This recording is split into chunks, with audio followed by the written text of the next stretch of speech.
Good evening, Cordians. I am Julius Estrellado, and these are the headlines for tonight. First up, Dr. Calzado teaches Educ 200 online. Second, the Group 3 share their learning experience. Number 3, they will share the nature, scope, and importance of philosophy of education.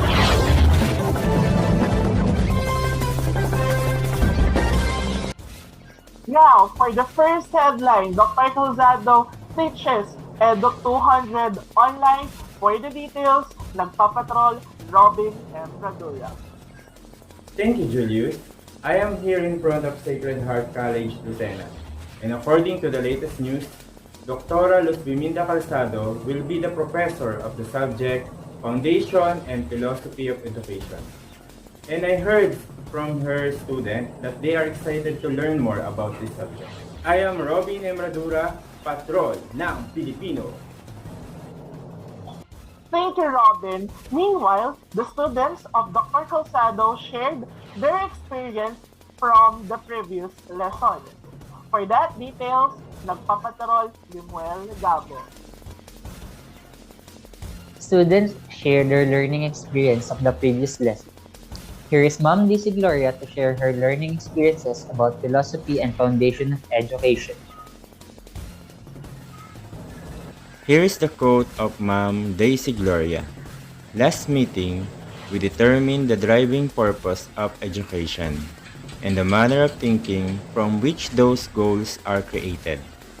It is rooted from the laws, historical background, and social context of people, from which we learn and improve upon.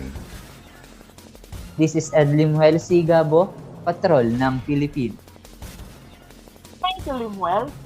Now, let us know the importance of nature of the philosophy of education. For the details, nagpapatrol Perpetua Eco. Thank you, Sir Julius. Let me continue the nature of philosophy of education. We also have aesthetics, ethics, and epistemology. Aesthetics is the study of basic philosophical questions about art and beauty. Ethics is the study of what makes actions right or wrong and how theories of right actions can be applied to special moral problems. And epistemology is the branch of philosophy that studies knowledge. It attempts to answer the basic question, what distinguishes true from false knowledge. This is Perpetua Ekong, patrol ng Pilipino.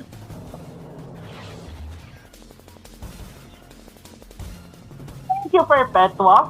Now, let's go with the scope of the philosophy of education. For the details, nagpapatrol Jessica Jean Duria. Philosophy of education is one of the areas of applied philosophy. Literally, the term philosophy is derived from the Greek words philos means loving and sophia means wisdom. That means the love of wisdom, but philosophers do function of philosophy. Here are four definitions that attempt to explain what is generally meant by the term philosophy.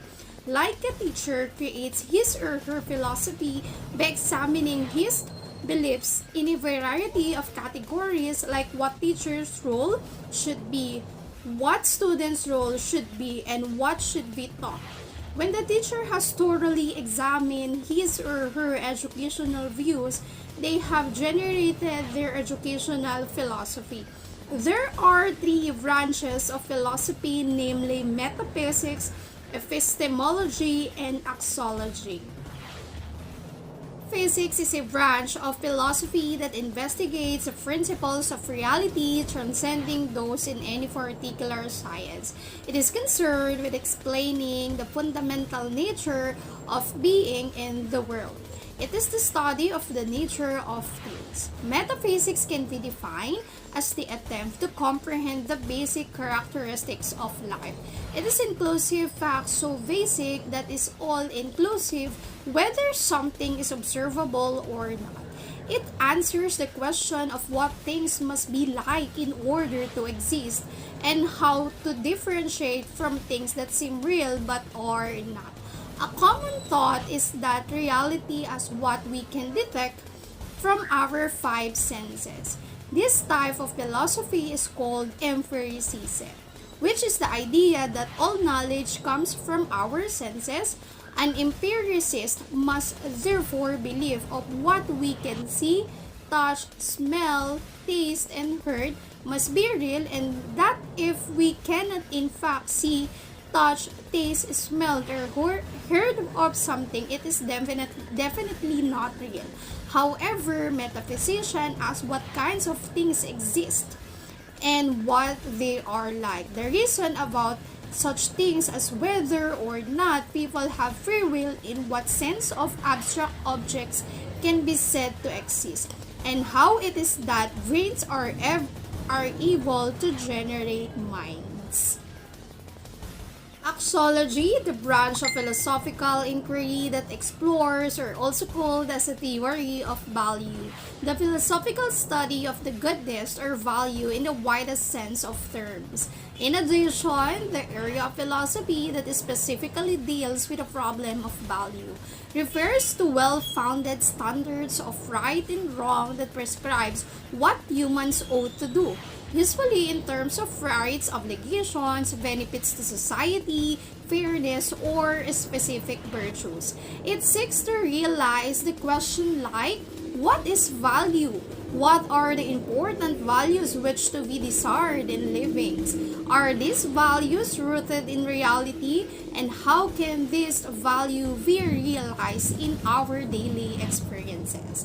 At the end of this report, I want to share to all of you a quote from John Dewey, and it says, "Education is not a preparation for life. Education is life itself."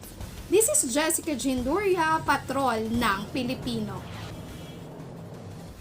Thank you, Jessica. Now, let's go with the importance of philosophy of education. For that details, nagpapatrol Arnelin Francia. Philosophy of education has an important role to play in teaching. It enables teachers to acquire a grasp of the conceptual field of education and an ability to find their way around the often contested views within that field.